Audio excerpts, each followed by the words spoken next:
Hello everyone, welcome और welcome back. Pakistan के जो पीएम है शहबाज शरीफ, उनके अगेंस्ट जो पाकिस्तान की पंजाब असेंबली है वो एक ट्रीजन केस चाहती है। भाई मिस्टर शरीफ जो है ये कहीं भी दिक्कतों में फंस जाते हैं बड़ी इजीली। आपने देखा भी होगा, एससीओ की मीटिंग में भी इनका काफी मजाक बना था जब बार बार जो ट्रांसलेटर था वो गिर जाता था इनसे और वो बेसिकली फिट नहीं हो पा रहा था इनसे। तो पुतिन भी इस चीज पर हंस पड़े और इस चीज को लेके बेसिकली पूरे वर्ल्ड ने इनका मजाक बनाया। दूसरा, जब ये सभी लीडर्स डेलीकेसीज के लिए गए तब भी शहबाज शरीफ का मजाक बनाया गया कि बाकी सब बातचीत में लगे हुए हैं और उनका ध्यान खाने पे है। तो बेसिकली ये दिक्कतों में फंस ही जाते हैं बड़ी इजीली। और ये दूसरा एक नया खड़ा हो गया है कि इन्होंने राजद्रोह किया है, ये कंट्री के अगेंस्ट गए हैं। क्या पूरा मामला है, let's discuss it in detail. इन पर जो एक्यूजेशन लगाया गया है वो ये है कि इन्होंने अपने भाई नवाज शरीफ से कंसल्ट करा है about the appointment of the new army chief, और दूसरे जो सेंसिटिव इश्यूज हैं उनको लेकर भी इन्होंने नवाज शरीफ से डिस्कस करा है। अब आप बोलोगे डिस्कस ही तो करा है, इसमें ऐसा क्या बड़ा मुद्दा हो गया कि इनको ट्रीजन का केस इनके अगेंस्ट फाइल करने की बात चल रही है। समझाऊंगी। वो भी डिस्कस करेंगे कि नवाज शरीफ से इनके मिलने का जो डिसीजन था वो इतना गलत क्यों ठहराया गया।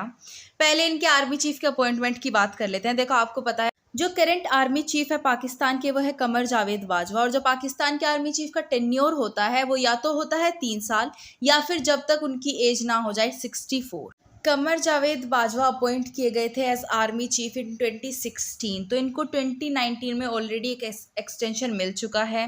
बाकी अब ये 61 एज के हैं तो एक और एक्सटेंशन इनको मिल सकता है और चांसेस भी काफ़ी हाई हैं कि कंडीशन फिलहाल की देखते हुए इनको एक्सटेंशन मिल जाए।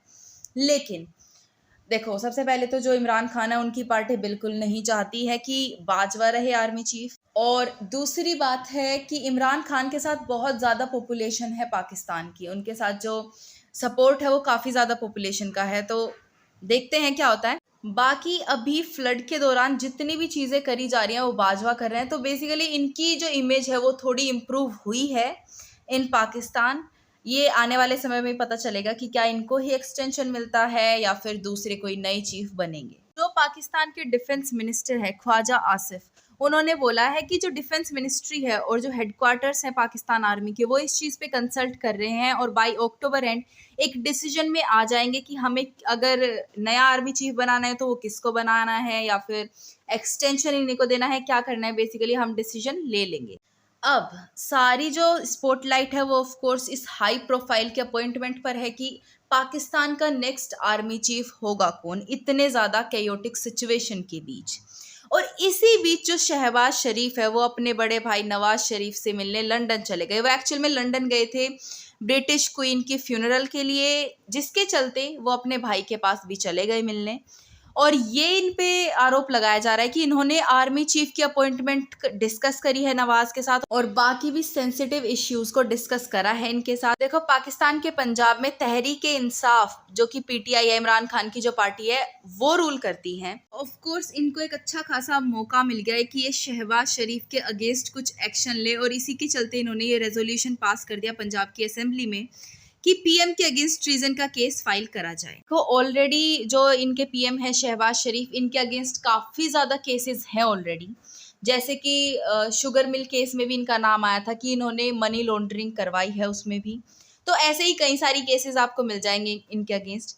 लेकिन अब जो ये केस बना है कि नवाज शरीफ से मिलना, इसको बोला जा रहा है कि इन्होंने कॉन्स्टिट्यूशनल प्रोविजन को वायलेट करा है और इनके अगेंस्ट एक्शन लिया जाए अंडर आर्टिकल 5 और 6। और ये भी बोला गया कि ये जो मीटिंग थी it is an insult to the army, और इन्होंने पीएम के ओथ को भी वायलेट करा है जो कि प्रिवेंट करती है कि कोई भी सेंसिटिव मैटर को अनरिलेटेड पर्सन से डिस्कस ना करा जाए। अब आर्टिकल 5 क्या कहता है इनका, वो कहता है loyalty to the state and obedience to the constitution, कि भाई स्टेट के प्रति आप हमेशा लॉयल रहोगे और कॉन्स्टिट्यूशन को हमेशा फॉलो करोगे। इसके 2 क्लोजेज है। फर्स्ट क्लोज कहता है लॉयल्टी टू स्टेट जो है वो एक बेसिक ड्यूटी है एवरी सिटीजन की, और क्लोज 2 कहता है कि कॉन्स्टिट्यूशन को फॉलो करना है और जो लॉ और कॉन्स्टिट्यूशन है उसकी जो ऑब्लिगेशन है वो इनवायलेबल है, यानी कि कोई भी सिटीजन उसको वायलेट नहीं कर सकता। आर्टिकल 6 कहता है कि जो कॉन्स्टिट्यूशन है अगर उसको एब्रोगेट करने की, सबवर्ट करने की, सस्पेंड करने की कोशिश करी गई किसी के भी द्वारा तो वो गिल्टी माना जाएगा ऑफ हाई ट्रीजन। अब नवाज शरीफ से मिलना इतना बड़ा क्या इश्यू हो गया, ये बात करते हैं। देखो, नवाज शरीफ जो है ना, इनको जेल हो गई थी पाकिस्तान में इन 2018, क्योंकि इनकी फैमिली और ये एक करप्शन केस में अक्यूज पाए गए थे, which is related to ownership of steel mills in Saudi Arabia, और इसको अल अजीजिया करप्शन केस भी बोला जाता है।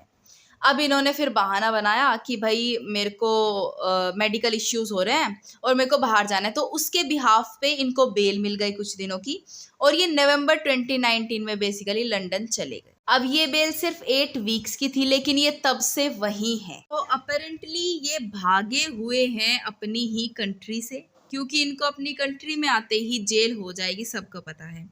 अब देखो, यूके में ना कोई भी फॉरेन सिटीजन जो मेडिकल ग्राउंड्स पर आया हो, वो मोर देन 6 मंथ्स नहीं रुक सकता। नवाज शरीफ चाहते हैं कि उनका जो वीज़ा है वो एक्सटेंड किया जाए, लेकिन इसको रिफ्यूज़ कर दिया गया है कई बार यूके होम डिपार्टमेंट ने। फिर इन्होंने अपील करी ब्रिटिश इमिग्रेशन ट्रिब्यूनल से। सो अभी देखते हैं, जब तक इसका कोई डिसीजन नहीं आ जाता तब तक ये रुक सकते हैं वहाँ पे। बेसिकली वीज़ा एक्सटेंड हो ना हो, जब तक इस प्ली पर इनका कोई डिसीजन नहीं आ जाता तब तक ये लीगली यूके में रुक सकते हैं। और नवाज नहीं चाहते कि उनको पाकिस्तान आना पड़े, क्योंकि उनको पता है कि आते ही वो गिरफ्तार कर लिए जाएंगे। तो ये पूरा केस था, क्योंकि ये भागे हुए हैं, ये ऑलरेडी इनको जेल हो रखी है, और इनसे पाकिस्तान के पीएम का मिलना एक बेसिकली कॉन्स्टिट्यूशन के खिलाफ है, तो इसलिए पूरा केस हुआ है। This was the news for you guys. I hope you loved it. If you did, please give it a thumbs up and subscribe to my channel, and I will see the next video. Till then stay happy, healthy and bye.